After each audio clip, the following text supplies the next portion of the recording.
The King's Secret Ears. Once upon a time, a long time ago, there was a king who had a secret. And nobody knew that secret except for himself and his barber. Now the royal barber knew the secret because whenever he would come to cut the king's hair, the king would have to pull off his crown. Now the people had always thought it was rather strange that the king never, ever took off his crown. And it was one of those big crowns, kind of like a hat crown that would fit all the way over his head. It looked pretty uncomfortable, and certainly rather heavy. But nope, the king would never take off he would even sleep with it. The only time he would take off his crown was when he had to cut his hair.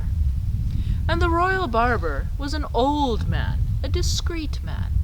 The royal barber never told anybody the king's secret. But one day, the royal barber died. He was a very old man after all, and the king realized that he was going to have to get a new royal barber. And how could he know? How could he know who wouldn't tell his secret? He needed to find somebody honest. Well, he sent out a proclamation saying that there was an opening for a royal barber, but that this person needed to pass several very important tests. And if not, they would go to the dungeon. Well, when people heard that, not that many people wanted to show up. Only 7 people showed up for the job interview, and the king decided, well, we shall see. The first man had plenty of good references. He cut hair very well, and the king said, very well. Do you see anything strange?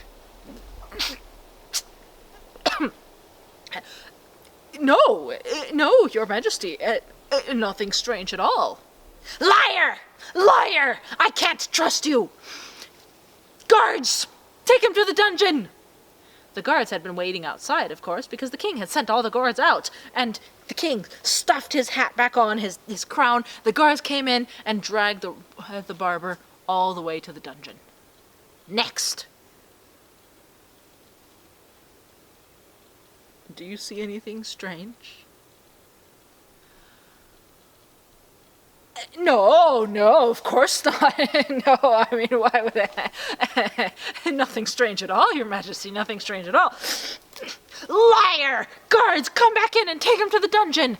And this happened one after another, until finally there was only one barber left.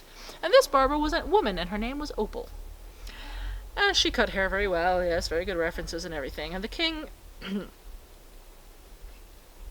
Do you see anything strange?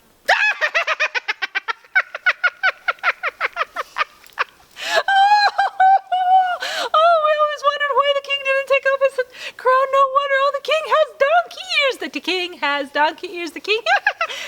But then Opal saw the king's face. He was turning red and starting to... and she realized that she had hurt his feelings. And instantly she stopped and said, I'm very sorry, your majesty. I won't laugh at them again. They're actually quite nice ears. And don't worry, I won't tell anybody. Well, she was the only person who had told the truth. And so the king realized that he didn't have much other choice but to trust her. And he said, make sure you keep this secret.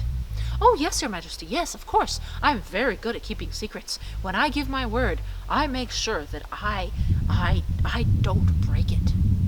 Very well. And Opal settled in to live at the palace and had a wonderful time, lots of wonderful food, a great place to live, and she only had to work every few weeks whenever the king's hair got long, and things went well. Except that secret just kept kind of growing inside, you know?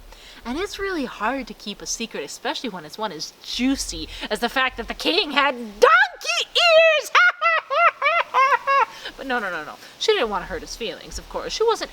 he was an okay king. I mean, he did have the bad habit of throwing a lot of people into the dungeon, but other than that, he was an okay king, and she didn't want him to feel bad, and she had, of course, promised that she wasn't going to tell anybody. But that secret just kept on growing and growing and growing. And pretty soon she started feeling sick, because that secret was like a little watermelon seed that you swallow and it just starts swelling up inside.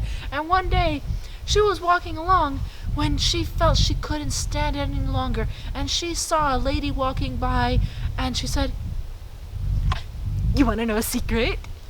"Of course," said the lady. "Oh, I do love juicy secrets. Especially, you're from the palace. I'll bet you know all sorts of one. What is it? What is it? What is it?" And Opal was just about... No. She'd given her word. Nothing. And she swallowed that secret back down. Oh, but it was big, and it was about to burst, and she started walking back home, and she saw a boy walking by, and the boy said, "Hi, Opal," and she said, "You want to know a secret?" "Uh-huh." But she had promised that she wasn't going to tell anybody. Ooh. She swallowed it back down. I said, "No, never mind." I went back home, but the secret was so big inside that she was just about to burst. And she couldn't even tell her therapist, because she told her she wasn't going to tell anybody. And when her therapist saw that she was about to burst, her therapist said, "You've got to get it out." "But I promised it." But then she had an idea. Oh, yes! And she raced out of the palace and raced up the hill and raced into the forest where nobody could see her. And she had taken a shovel with her, and she dug and dug and dug and dug a really, really, really deep hole until she could put her head all the way down into the hole, and she covered up so that no sound would get out, and she shouted down into that hole, "The king has donkey ears!" And then she covered up the hole and stomped on it. Relief. She had kept her promise. She hadn't told anybody, but the secret was out. Well, she went back home. But what she didn't realize was that as she was covering up that hole, a little seed fell into it too. And she covered up that seed, and after a little while it rained, and that seed started to grow. And that seed turned into these reeds. And after a while, a musician was going through the forest looking for some reeds to cut and make some flutes. And when he saw these nice fine reeds, he cut the flute and he started playing on it. And it was weird. He was trying to sing Happy Birthday, but instead the song that came out was, "King has donkey ears, the king has donkey ears, the king has donkey ears." He's like, "This flute's no good. I'll make another one." And so he cut another reed and made another flute. And he tried to play a different song, but once again, the only song that came out was, "The king has donkey ears, the king has..." "Ah! This flute is no good. Let's make another one." He made another one, and pretty soon he had a whole pile of flutes. He's like, "These flutes are worthless. I can't use them. I'll just give them away." And so he took them to the city and gave them away to everybody, and everybody was playing the flute, and every single flute was saying, "The king has donkey ears, the king has donkey ears." And the king heard this coming, all these flutes playing all over the city, and the king came out of the balcony and said, "What?" And everybody suddenly stopped playing the flute, looked up, saw that the king was turning red, and suddenly started thinking, "Oh, it was true! It was true!" They thought it was just a joke, but then they said, "Up, up, up, up, up!" And the king went back inside, slammed the door. "Opal!" he shouted.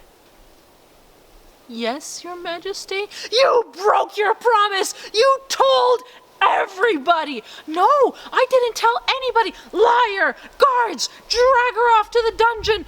"No, your majesty, I swear." And she told him the whole story about the hole and everything. And she said, "I don't know how it got out, but I swear I didn't tell anybody." And the king said, "Well, if you're telling the truth, then that means that that secret is still going to be in that hole. You take me back there and we'll dig it up. And if we find it there, then I'll let you go free." "All right," said Opal, and she led the king and his guards and a bunch of other people all the way up to the forest, all the way to these reeds weren't here when I came a few months ago. That's weird, but anyway, this is where it was. And so they started digging and digging and digging, and sure enough, right there at the bottom of the hole, the king has donkeys. "You were telling the truth," said the king. "Well, I guess everyone knows. Maybe now I can get this heavy, uncomfortable crown off." And he took it off and boop, the ears plopped right up. And everybody's But then they saw that he was turning red and looking sad, and they didn't want to hurt his feelings. He was an okay king after all. "Well," said his wife, the queen, "you know, it was always uncomfortable to bump into that crown every night. These ears are actually kind of silky. It's not bad." "It's not bad?" said the king. "You still love me?" "Oh, silly," she said. "Of course I still love you. And besides, with those big ears, you can listen to me better." Well, the king realized, I was always afraid that people would laugh at me. And they did laugh at me, starting with you, Opal. But it's not that bad. And after a while, people got used to the king's donkey ears, and nobody even laughed anymore. And the king never had to wear that heavy crown again.